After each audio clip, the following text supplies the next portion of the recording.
Good morning, everyone. My name is Scott, and they trusted me with a microphone again. If you're new here, thank you for joining us for worship today. We try to make a straightforward service. We'll worship with a few songs, and then Pastor Chris will be up to deliver the message. I'll close us out. The whole thing should take about an hour. If any of you have any questions, don't hesitate to ask. If you see those oversized free bookmarks that we put on your seats, if you can't find it, you're sitting on it, those are our Connect cards. If you got any questions, just fill it out. If you haven't filled one out before, we would appreciate if you do, just so we have your information on file. For instance, next week, we're not going to be here. We'd love to send you an email saying we're not going to have service next week. So if you do fill that out, we appreciate it. We'll give you an e-gift card. I think it's a Dunkin', right? Yeah, a Dunkin' gift card. It's worth it. It's worth it. Yeah, fill out 6, Dan. All right, that said, we are talking about mean people. Last week was the first. This week is the second. You're back. That tells me one of two things. Either you're really good people or you're really convicted. Honestly, it's a good thing that God's grace is sufficient for all of us, isn't it? His capacity to forgive is so much greater than our capacity to need forgiveness. And we are so thankful for that. So today, please stand. Let's get ready to worship.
want you, Lord, like never before.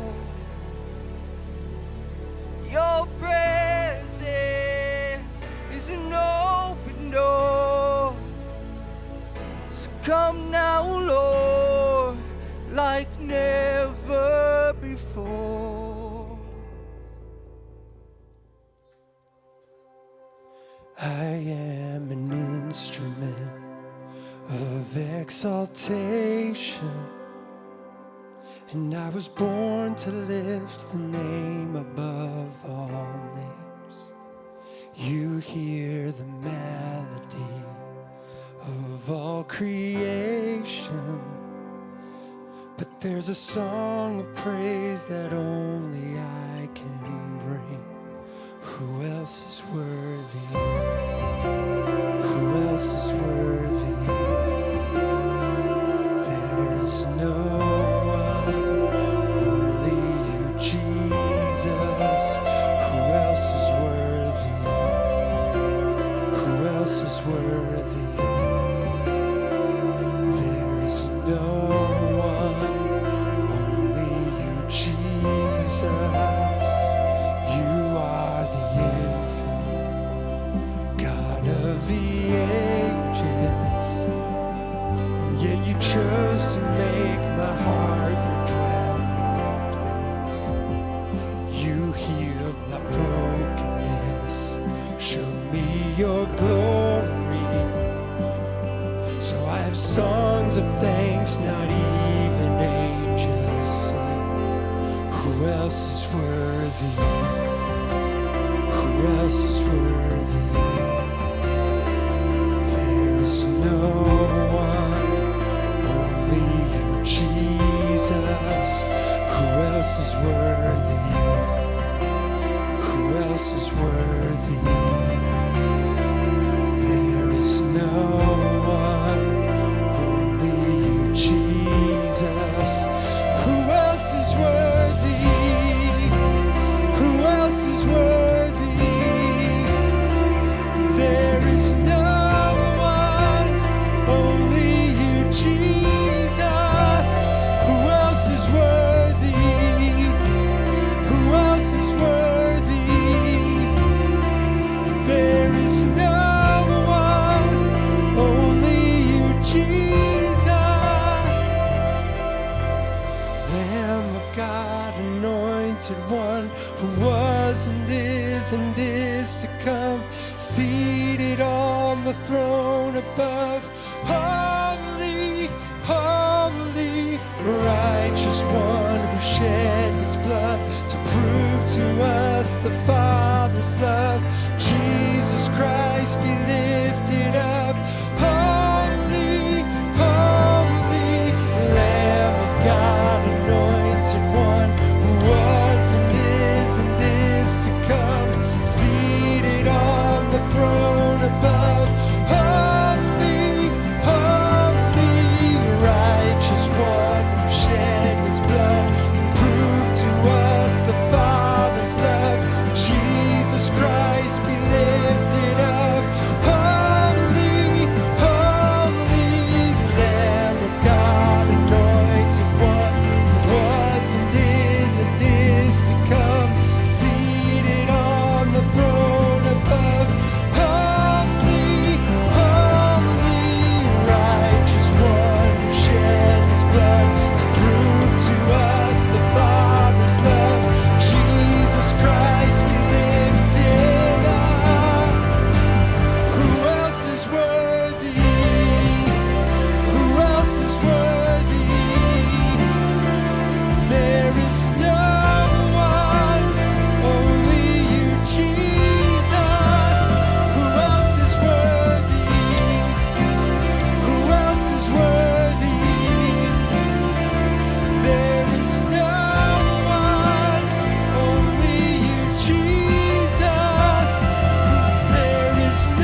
love you, Lord, for your mercy never fails me. All my days I've been held in your hands. From the moment that I wake up until I lay my head, I will sing of the goodness of God. All my life you have been faithful. All my life you have been so good. Every breath that I am made, I will sing of the goodness of God. I love your voice. You have led me through the fire and darkest night. You are close like no other. I've known you as a father, I've known you as a friend, and I have lived in the goodness of God. All my life you have been faithful. And all my life you have been so good. Every breath that I am able, I will sing of the goodness of God. Your goodness is running after, it's running after me. Your goodness is running after, it's running after me. My life laid down, surrendered now. I give you everything. Your goodness is running after, it's running after me. Your goodness is running after, it's running after me. Your goodness is running after, it's running after me. My life laid down, I surrender now. I give you everything. Your goodness is running after, it's running after me.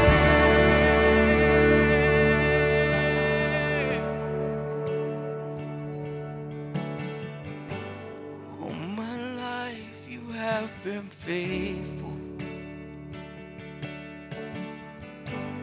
All my life you have been so good. Every breath that I am able, I will sing of your goodness of God. Yes, I will.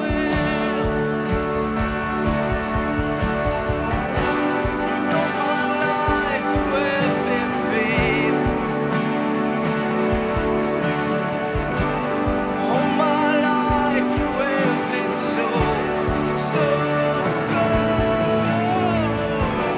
Every breath that I am able, I will sing of the goodness of God. I will sing the goodness of God.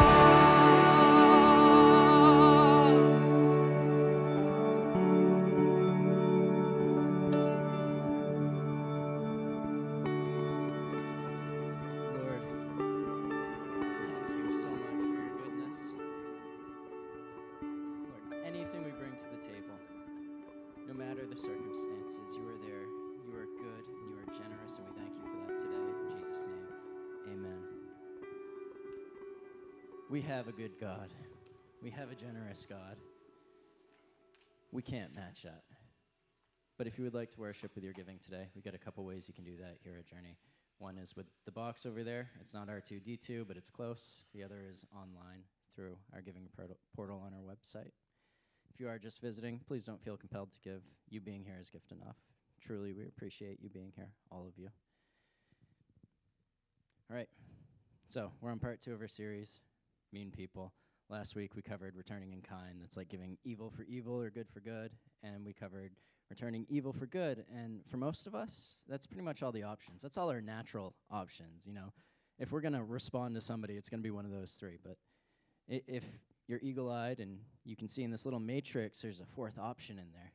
You don't have to know what a matrix is. This isn't a calculus class. But there is a 4th option, and that option is God's option. I won't tell you about it. That gets to be Pastor Chris's job. So, in just a moment, he will be up to deliver the message. Thanks.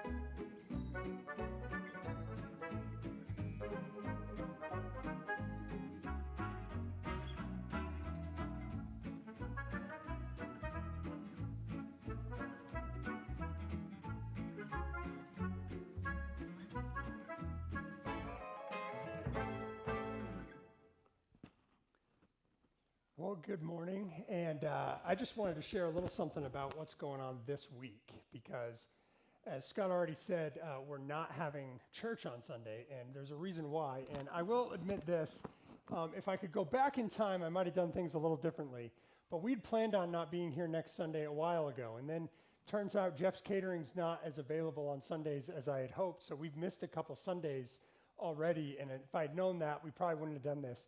But I'm super excited about it anyway. What happened was we wanted to take all of our leaders to Georgia to visit the church that we were part of when my wife and I moved there a couple of years ago. And they have a conference, so it's designed to teach us how to do church better, how to teach our leaders how to do church better, and I'm incredibly excited about going to it, but we have to miss church because we don't have anybody here. All of our leaders are gone. So next week, we're not going to have church, and then we're going to come back, and we're going to do a prayer series, and we have quite a few Sundays in a row where we will be able to meet here, no problem. But what I wanted to ask you guys to do, and we'll send out an email, and you can check our social for this information. We're going to be at Gwinnett Church in Georgia, and we wanted to invite you to participate with us. You might even see us because they have cameras there. Sometimes they do crowd shots, and you can be looking, are they there? Are they actually there? They said they were going to be there. Are they actually?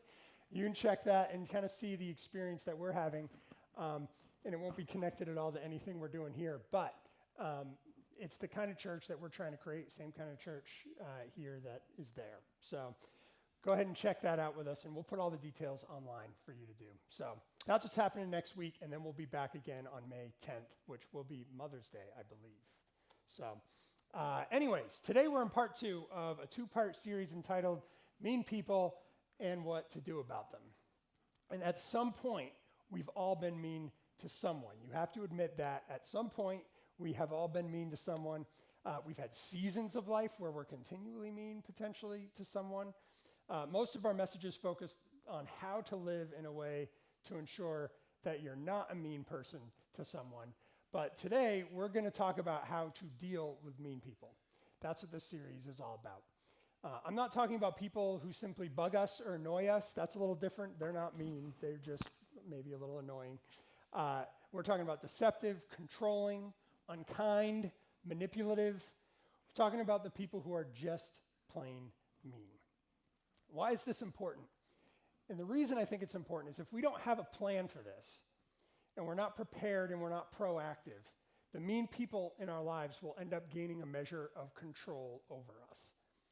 And before we know it, we're going to be mean back, even if we don't mean to be mean back. It's almost as if we don't have a choice. Mean people can make us mean too, because we know mean people keep us off balance. And when we're off balance, we're forced to compensate. When you're around these people, other people may say they notice that you act differently. Have you ever had somebody like that? in your life where you're like, hey, I've noticed whenever you get home from work and you have to deal with your boss, you act a little differently? Or maybe whenever you meet with that friend, you come home and you act a little differently because they've been mean to you? That's what happens, is sometimes the mean people in our lives impact us and how we treat the other people, so we end up being mean as well. So last week I told you the story of my wife and I and how we owned a house in Georgia. And when the buyers moved in, before the closing on the house, which was not with permission, by the way, they began to make renovations to the house, and it was just a whole big mess, and they were being very irresponsible, very mean. And our response is that Amy and I sat around dreaming of ways that we could get back at them, dreaming of ways that we could maybe manipulate them out of our house. And here's one of the ideas, just to give you an idea of how awful Amy and I were. Georgia has a lot of big snakes, and so our thought was, we'll just kind of bring the snakes into the house. And no, that we did not do any of these ideas, and we knew we weren't going to do any of these ideas, but it was fun to think about because we were so frustrated with these people in our house. So the reality of that situation was this, though. I was becoming like the people that had caused so much frustration for me. Our buyers became the focus of our attention. We weren't focused on all the other things important that we needed to do. We were focused on dealing with these mean people in our lives. It's difficult not to be mean to mean people. And it's challenging to be kind to the unkind. It's challenging to care if the people who've hurt you get hurt. In those cases, the golden rule is out the window. As we talked about last week, we shift to our rules. I called it my rule last week, but let's be honest, we've all applied this rule at some point. Do unto others as they have done unto you. We aim to get even because we want some kind of justice for the hurt that's been caused to us. But there's a real problem with getting even. It makes us even with someone we don't even like. It can turn us into the people we dislike. It can turn us into the very people that we dislike. The question we're answering in this series is this: what do we do about it when we're dealing with somebody who's mean? We're talking about the people you can't just ignore. Because some people, yeah, you can just ignore them. Like, they're not in my life, they're not connected to me, so you can just kind of ignore it and move on. I'm talking about the people you can't ignore them. Maybe you work with them, they're family members, something like that. So you just can't ignore them. Eventually, we'll break and react if we do continue to try and just avoid the situation, which gives them more power over you. So there's a third option that lessens mean people's power over us. And it positions us to keep our frustration with them from overflowing into our other relationships. And it ensures we don't become like them. Jesus taught this, and he modeled it, and Abigail modeled it as well. But you may be wondering, who on earth is Abigail? Because she wasn't a part of the story, right, last week? But she actually was, just a little bit, but we just skimmed over it. So this week, we're going to dive into this story because although we talked a lot about Nabal and David last week, Abigail is actually kind of the center of this chapter in this story. Last week, we started in the book of Samuel talking about David. And this wasn't when David was a king, and it wasn't when he was a shepherd boy who killed Goliath. This was when he was fugitive David, and he was running from King Saul. Because after David killed Goliath, he became famous in the kingdom, and King Saul brought him in and made him part of his family to keep him close, because he saw David as a potential threat to his throne. And sure enough, Saul got word that a prophet had anointed David to be the next king of Israel. So this reality made David a clear threat to Saul's kingdom. So he tried to kill him and then banished him. David became a fugitive and attracted other fugitives to join him because turns out David was a really good leader. So he found other fugitives and they joined him, and he had about 600 men who were also outlaws. And as you can imagine, David is angry about the entire situation, and so are all the fugitives that are following him. They're frustrated with Saul. So he carries his anger everywhere. It's like a chip on his shoulder. And I just want to pause here and just ask this. How often is it true that we're carrying some chips on our shoulder? I know for me, all the time I think of some of the things, and sometimes it's just in the back of my mind. I'm not even really thinking about it. Odds are that if you've ever been the mean person in someone else's story, it's because of a chip on your shoulder from the past. And it might be a family member who hurt you, it might be a friend who betrayed you. I think all of us could at some point relate to the baggage that David is carrying as we start this story. So that's the background and brings us to the story that we told last week. And this week, I want to tell it again. We're going to skim through the parts we've already covered, but this time I want to highlight a character we glossed over last week. Let's read it together. 1 Samuel 25, 2 through 3. A certain man in Mon, who had property there at Carmel, was very wealthy.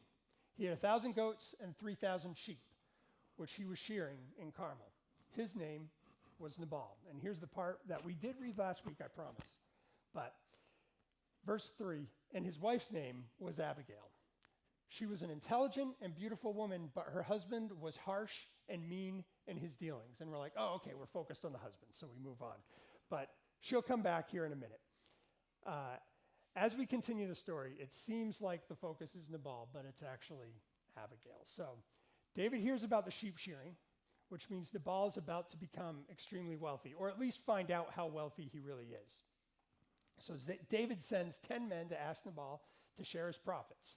And why? Because David told them to remind Nabal.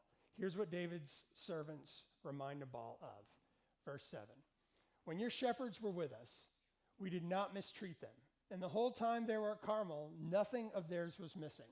And this sounds like a leap to me the first time I read it. I was like, you're trying to take credit for something, David. But as you'll find later in the story, the servants very much agree with David's assessment of what was going on here. So Nabal's profit was in part due to David's protection. That's the important thing to remember. So to David, in that culture, it seemed reasonable that because of Nabal's wealth, David and his men should receive some kind of reward. What was Nabal's response? He said, who is this David? Who is this son of Jesse? So now he's insulting his family. I don't know who you are. You're a nobody. Nabal responds with insults about who David is. So how does David respond?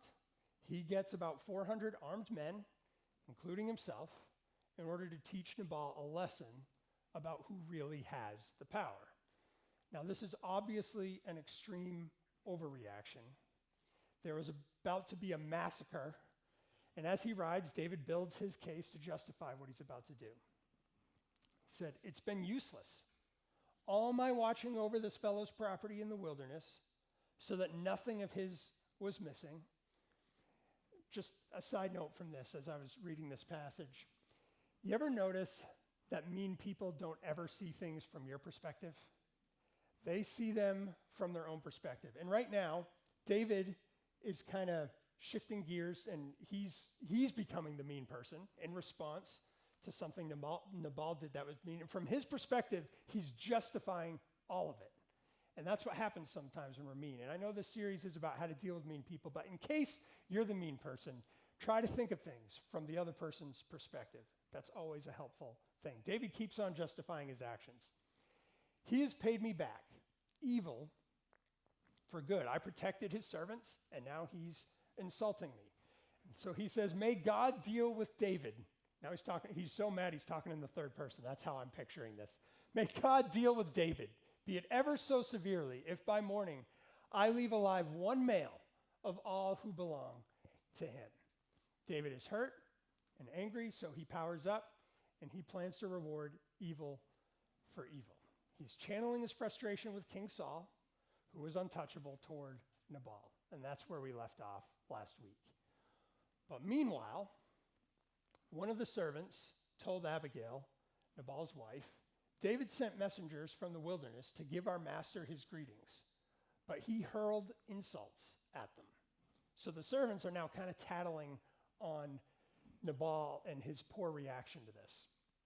Verse 15, yet these men were very good to us. This is when the servants support David's claim. It's like, no, these men were great to us servants. They did not mistreat us, and the whole time we were out in the fields near them, nothing was missing. Night and day, they were a wall around us the whole time we were herding our sheep near them. Now think it over and see what you can do, because disaster is hanging over our master and his whole household. So they knew what was coming. This was not a surprise to them that David was going to be upset and send men to attack. And then they're talking about Nabal. They said, he is such a wicked man that no one can talk to him. Abigail acted quickly. So she assembles a caravan of food donkeys. This is a lot more than bringing home a cooked meal to your neighbor. She was preparing a meal to feed probably 400 men. She probably didn't know exactly how many there were, but she knew she needed to send a lot of food. She puts together an enormous gift of food and loads it on donkeys. It includes bread, wine, sheep, grain, raisins, and fig cakes. And then verse 19, then she told her servants, go on ahead, I'll follow you. But she did not tell her husband, Nabal, because he'd probably say no. Meanwhile, David is riding along, and he's firing himself up in pure anger. Then he sees Abigail with an offering of food. Now, I'd imagine this completely ruined David's mood. I mean, ruined it in a good way. But have you ever been really, really mad at someone, and then somebody explained the situation, you're like, oh, wait, I guess I shouldn't be mad at you. You thought you were, but then you weren't, and so then it totally messes with your mood. I think that's exactly the kind of thing that happened to David. How do you stay mad at someone who does something this kind to you? You can do it, but it's a lot harder. When Abigail saw David, she quickly got off her donkey and bowed down before David with her face to the ground. So complete humility, realizing, hey, I need to just show honor to this person. She speaks to David as if he's already the man she hopes he'll become. She fell at his feet and said, pardon your servant, my lord, and let me speak to you. Hear what your servant has to say. Please pay no attention, my lord, to that wicked man Nabal. He is just like his name. His name means fool, and folly goes with him. And as for me, your servant, I did not see the men my lord sent. So this is not coming from me, these insults. I want you to know they're not coming from me. Abigail is referring to the 10 men David sent to deliver his request. Here she goes. And now, my lord, as surely as the Lord your God lives, and as you live, since the Lord has kept you from bloodshed and from avenging yourself with your own hands. He hasn't agreed to this yet, but she's really hoping it turns out that way. Abigail thanks David for the grace that he hasn't given yet. And let this gift, which your servant has brought to my Lord, be given to the men who follow you. This completely ruins David's plans in a really good way. How do you justify slaughtering and pillaging when someone is bringing you what you were going to steal in the first place? The Lord your God will certainly make a lasting dynasty for my Lord, because you fight the Lord's battles and no wrongdoing will be found in you as long as you live. Even though someone is pursuing you to take your life, the life of my Lord will be bound securely in the bundle of the living by the Lord your God. She's really buttering him up here. Abigail is saying that even though you're dealing with a mean person, even though somebody's trying to steal your life, David, your life is secure and safe because it's in God's hands. In other words, God's got you. Then she takes David back to his 15-year-old self when he was facing Goliath. She knew the story because it was so famous. It spread all the way to where she's at. She knew that God provided for him back then, so she knew God must be with him still. And she says, but the lives of your enemies he will hurl away as from the pocket of a sling. She's asking David to remember God's past faithfulness in his life. God had already defended David before. There's no need to get even. You don't need to repay evil for evil. God's in control. Then she speaks to his future. She essentially asks without asking, David, what story do you want to tell when this is nothing but a story you tell? What story do you want to tell when this is nothing but a story you tell? And here's what Abigail says. When the Lord has fulfilled for my Lord every good thing he promised concerning him and has appointed him ruler over Israel, my Lord will not have on his conscience the staggering burden of needless bloodshed or of having avenged himself. Isn't that a much better story? Because of the kindness and honor shown by Abigail, David comes to his senses. He's about to act like someone he doesn't like, but does a 180. David said to Abigail, "Praise be to the Lord, the God of Israel, who has sent you today to meet me. May you be blessed for your good judgment and for keeping me from bloodshed this day and from avenging myself with my own hands. I have heard your words and granted your request." At some point, I think we all need an Abigail in our lives to kind of set us on the right track. Somebody to do good for us and show us, hey, you don't need to get even. God's got you. We all need someone to talk us down. We all need to be wise enough to listen to the people in our lives who care about our future. I think sometimes our desire to be even with the mean people in our lives causes us to see our future a lot less clearly. It's all blurry. What feels right now might haunt us later. So hopefully you've got somebody in your life who can help point that out for you. Verse 36, when Abigail went to Nabal, he was in the house holding a banquet like that of a king. He was in high spirits and very drunk, so she told him nothing at all until daybreak. Then in the morning, when Nabal was sober, his wife told him all these things, and his heart failed him, and he became like stone. I had a lot of questions when I was reading this verse. What does that mean? His heart failed him and became like stone. And the first time I read it, I was thinking he was stone-hearted. He was like, I'm not going to hear a word you said. But as I look at this passage again, I actually think what happened was he had a heart attack here. And it's debatable. Scholars debate which one it was. It could be both. It could be that he was stone-hearted and he also had a heart attack. About 10 days later, the Lord struck Nabal and he died. Then David sent word to Abigail, asking her to become his wife. Abigail quickly got on a donkey and attended by her 5 female servants, went with David's messengers and became his wife. And they lived happily ever after. The end. And that last part's not there, so don't quote me on that. That's not in the Bible. But it's maybe even better, actually, than happily ever after. And I'll get to that in a minute. But for now, we have 3 characters and 3 responses, but just one hero. We have Nabal, who repaid the good that David did with evil for good. He's maniacal. He's the villain. He's the true villain of the story. He's just kind of all bad. His name literally means fool. Then you have David, evil for evil, which is predictable. That's kind of what the world typically does. You just pay someone back, evil for evil. And then Abigail repaid good for the evil that David was about to do. And that's remarkable. Those are the choices we get when dealing with mean people. We can do one of these 3 things. There's a lot of different ways to do them, but those are the options. And if you're not a follower of Jesus today, you get to choose. If you are a follower of Jesus, we only have one option, and that's the remarkable option. Because you've been on the receiving end already of remarkable and are called to model it. We call it amazing grace, which I added as a slide this morning and didn't tell our slides person. But amazing grace is what we've been called to, what we've been given. While you were still a sinner, Christ died for you. The reality is that we were all, at one point, Nabal.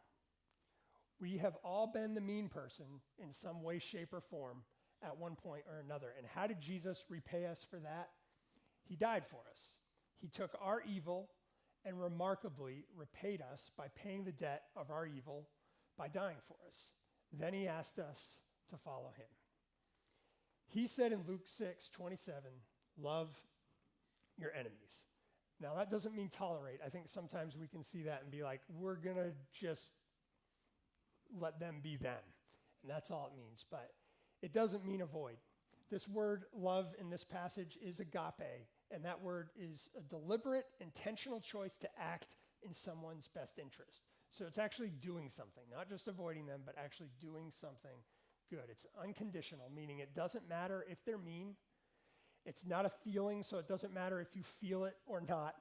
Jesus continues, do good to those who hate you.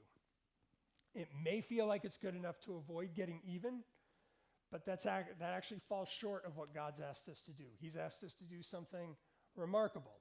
You're called to do good. And then he says, bless those who curse you and pray for those who mistreat you. Don't do something to them. We're supposed to do something for them. That's how you keep you from becoming like them. And as a follower of Jesus, we absolutely don't want to become like the people who are mean to us. We don't like them, so I don't think anybody else would like us being like them either. We want to become like Jesus. And according to Jesus, doing good to our enemies is an important part of how we become like him. Do you have some mean people in your life that you can think of even right now? If not, you will eventually, so you can be preparing for that in the future. What would it look like to do good for the person who's being evil to you? Let me give you some practical steps for dealing with mean people and doing good for someone who's done evil to us. The first one is humble yourself. When people are mean to us, we naturally want to gravitate to how awful they are and how good we are. Like, we would never say, this is what we say. We say things like, I've never done or said anything like that, which in fairness might be true. Maybe you've never said or done anything like that. But since the Celtics are currently in the playoffs, I thought it would be fitting to give you a quote from Celtic legend Brian Scalabrine. Scalabrine is currently an announcer for the Celtics, but he was once a player, and he's lovingly known as the White Mamba. He was never an all-star, but one time he scored 60 points in a rec league game. A lot of people responded saying, I could beat him. And he responded by inviting all of New England to send in videos, essentially challenging them to prove it. This is an NBA player saying, hey, all of New England, you say you can beat me, so send in your videos, and I'll look around and pick some of the best ones, and we'll fight it out. He dominated everyone who showed up in a one-on-one match. The fact is, probably the worst NBA players operating at a level most of us can't fathom. So after this, Scalabrine was quoted saying this, and I love this quote. He said, I'm way closer to LeBron than you are to me. And he was right. It is so easy to try and measure ourselves up against mean people, to act as if we're better than them. But the reality is that if we are better than them, it's only because of Jesus. It's only because of what he did for us. Without Jesus, we're a lot closer to them. When it comes to the mean people in your life, you're way closer to them than you are to Jesus, if not for Jesus. So we got to remember, hey, we're not as great as we think in this situation.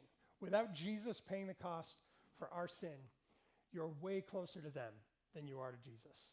So in dealing with mean people, start by humbling yourself, because you needed grace just like they do. So number one, humble yourself. Number two, set boundaries. Sometimes when dealing with mean people, you've got to set some boundaries. Sometimes it's not an option, so this doesn't always work out. But when it's an option, sometimes you need to. If somebody is being abusive to you, for example, you may need to remove yourself from the situation. That's a clear boundary. There's an example in my own life of needing to set boundaries, or my wife's life, really, which obviously impacts me, as we've learned. If she's dealing with a mean person, that means I'm dealing with a mean person, right?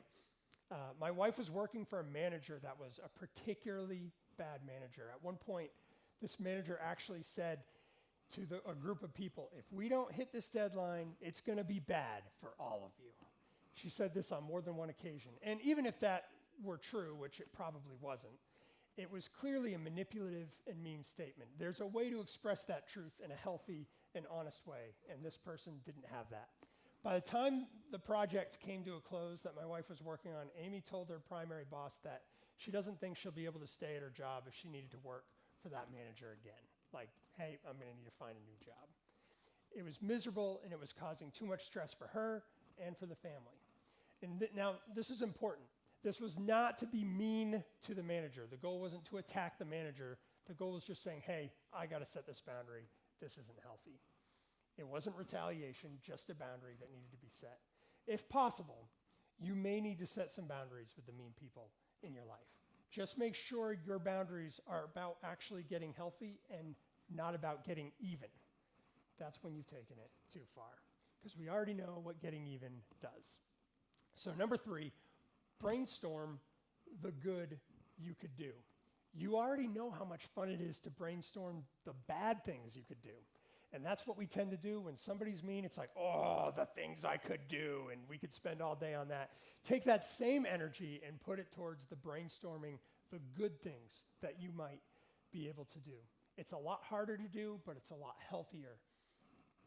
Unfortunately, I did not even consider this message when I was dealing with the buyers who moved into the house in Georgia. But I did hear a story of someone who was in a similar situation.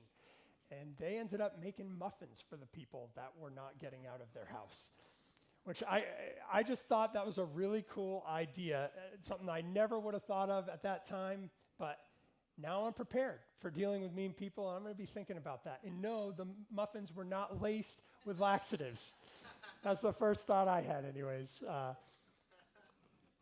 In this specific case, actually, the muffins happened to be a specific recipe that the person knew that the person that was living in the house loved. So don't brainstorm how to get even, brainstorm how to do good.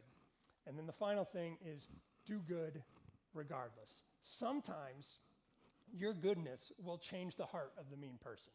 That definitely happens, but sometimes it won't. Abigail didn't change the heart of Nabal. Now, I want you guys to know this. When I write these messages, I actually send them off to a couple of different people to look them over, make sure I'm not saying anything crazy.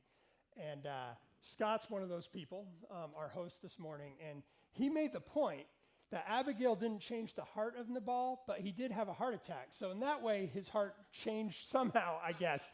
I was like, oh, that's a good point. But no, Abigail did not change the attitude of Nabal at all.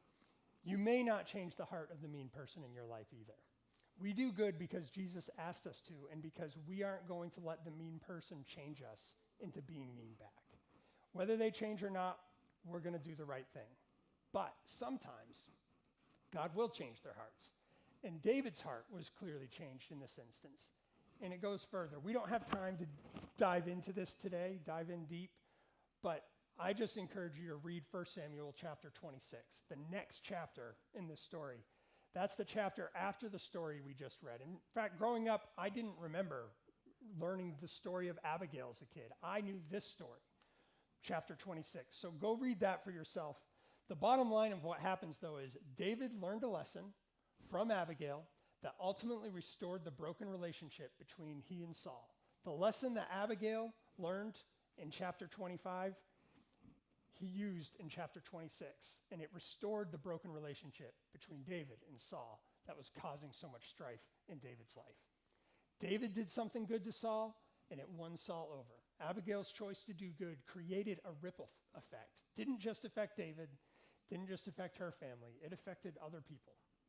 So let's not write a predictable story. Let's write a remarkable one. The meaner a person is, the greater your opportunity to love like Jesus did.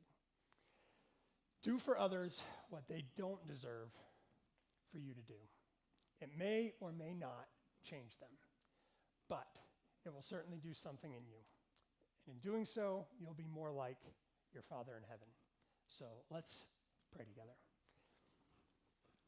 God, I just thank you so much that even though sometimes we're the mean people, we've made bad decisions, and we've mistreated people from time to time, I thank you for your grace on us.